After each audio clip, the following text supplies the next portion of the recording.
Okay guys, what's up? It's Cycler here and welcome back for another video today. I've been doing so much thing during this lockdown, and one of them is my final my final project with the Razer Junglecat. Okay, so I'm gonna just turn that off. Alright, so I'm gonna talk to you about the Razer Junglecat today and an adapter I've been made for these controllers. So if you don't know, but I mean if you click on that video maybe you'll be interested by that, Razer unveiled this Razer Junglecat controller in November of 2019.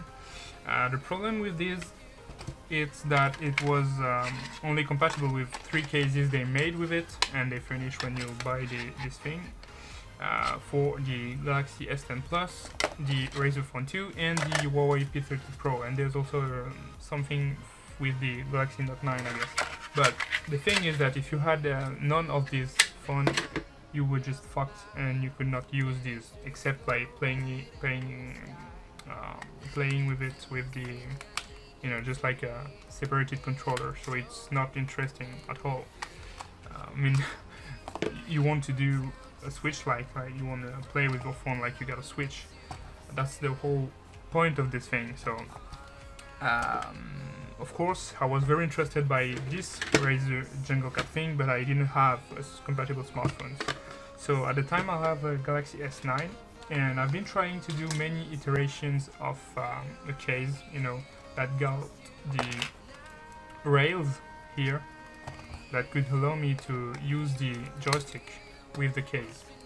So at this time I had a prototype that was working, so it's this one. After many iterations of it, you know, I've tried several times, I've tried 3 maybe 4 times to do something, and I had this prototype working. But with the Galaxy S9 I was not happy with the experience I had, since the screen of the laptop was the smartphone was too small. But back now I have the chance to get an S20 Ultra from Samsung, and which has a 6.9-inch screen, which is much bigger and much interesting to game on, especially with the 120Hz refresh rate display. So I was just playing Mobile Legends Bang Bang, a game that I definitely would not play without a controller, because just playing with the touchscreen is just, I don't know, I can't do that. It's horrible when you have just joystick like that and things to push on. So I designed this new version of it for the S20 Ultra, but of course you can adapt it to anything you want. So these particular adapters are made for an S20 Ultra with a very thin case on it. So in this case is the Latercase, but it also works with a Pitaka case. So if you have a case with less than 1mm thickness, it would fit in, because there's still some play in there. And then you put the other sides, the elastic, an elastic to retain them from moving. So, you know, when if I do that, it's strong enough. This one is strong enough to retain everything. And then I've measured every single dimension of this to make an adapter, you know, like that one here, so that the joystick here can fit easily in. And here I got my my portable switch in there, and that's working. That's just working. I managed to put the necessary holes here for the USB Type-C. For the next project I didn't hold it in there because I want to make a Type-C plate, completely plate cable, so that I could have a battery pack back here, because it consumes a lot. I have the S20 Exynos version and it's very terrible. I've done also holes in there to separate clearly the speakers and equilibrate also the sound, so everything looks fine. The microphones holes are here too, but that's not very interesting at that point. I did 2 holes in there for the cameras, There's only the main camera available here and the telephoto and the flash, because I did another iteration where I did the whole full hole here for the photo module, but it broke. This part just broke after a few utilization because it was not strong enough, and with the move the part that just broke, so I decided to make it plain here. Okay, so it just fits like that easily.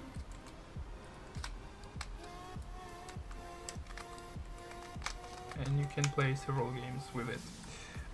There are a list of all the compatible games on the Razer website, but none of them are supported, so you have to use an octupus plugin, which is inside of the Gamepad application from Razer, and that will allow you to remap the keys. For example, for Mobile Legends Bang Bang, I'm using a remapping that works perfectly. It runs smoothly, and it's really nice to sit on couch and play with that. You can also play emulators game. Dolphin emulator works perfectly with Super Mario. I've just tried it. It's nice. Okay, that's it. That's it for the S20 Ultra. I'm gonna show you the design I've made on the 3D print thing. All the STL files are in the description, so I put the S20 adapter.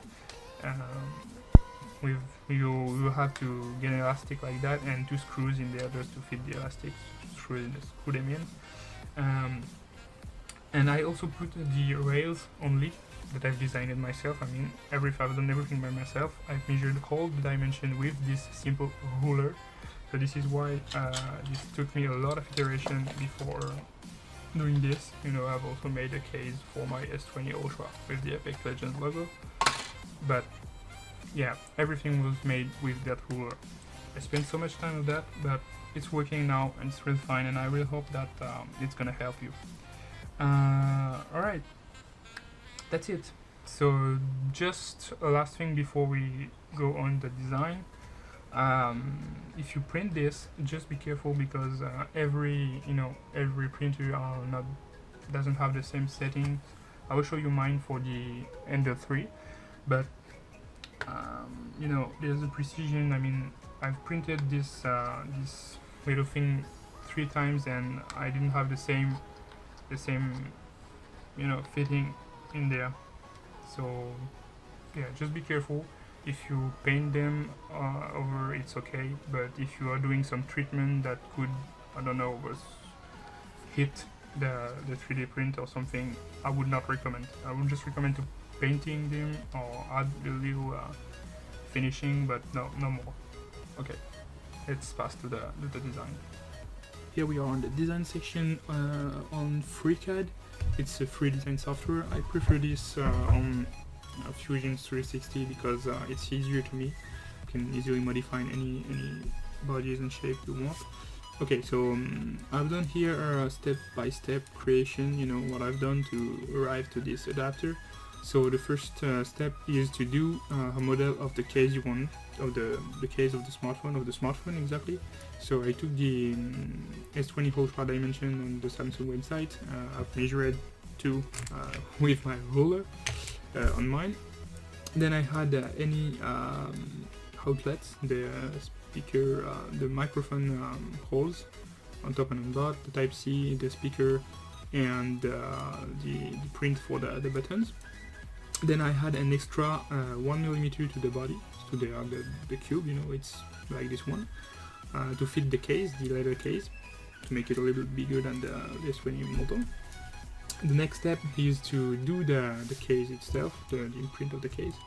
So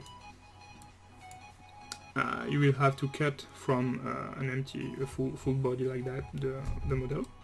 It will give you a phone case like this. So this is between this one and this one. So from here you have a S20 case. If you don't remove this side part here, you will have a better enclosure for the adapters. So you have to separate these in 2, or do 2 different, one for each side. one for the top and one for the bottom. This is what I've made here. I will do everything in 2 parts to have them separate. So then I've done the same thing here. I've cut the holes for the outlet, and I just add something to close the module, the photo module in there. Then I've designed the rails in there for each left and right controllers. I have also had the holes, print for the holes in each of them. I had also the holes for the speakers, which correspond to all this respectively. So this one can be added to any case print you want to do with any other phones. You just have to take that and just stick it, you know, on the part of your case in there, and you're good to go. Yeah, and finally, I'm just join these 2 parts, each there on the rails and the adapter, and I just had this type of support for your thumbs or your hands, so you will have a better take of the full things. So yeah, that's it for the design. So I'll say there's many iterations on this. Okay, I print this with an Under 3 from Creality 3D. So it's a very cheap printer, but works perfectly. I've used PLA, so just be careful if you want to run this thing in high temperatures or in the sunshine or whatever.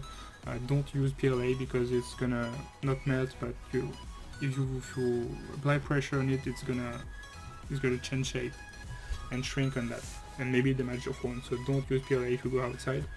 But if you're safe at home or somewhere that is not hot, you can stay with PLA, otherwise use ABS. So for the PLA, I've done here is 0.25 layer height, 100% infill density, 3 hexagon infill pattern, but there's not much infill because it's very thin layers. At 210 degrees printing temperature, 65 degree build plate, 60 mm speed. Fan speed is 100% of course, 41 support angle, and always use a raft because otherwise I don't have any adhesion on my build plate.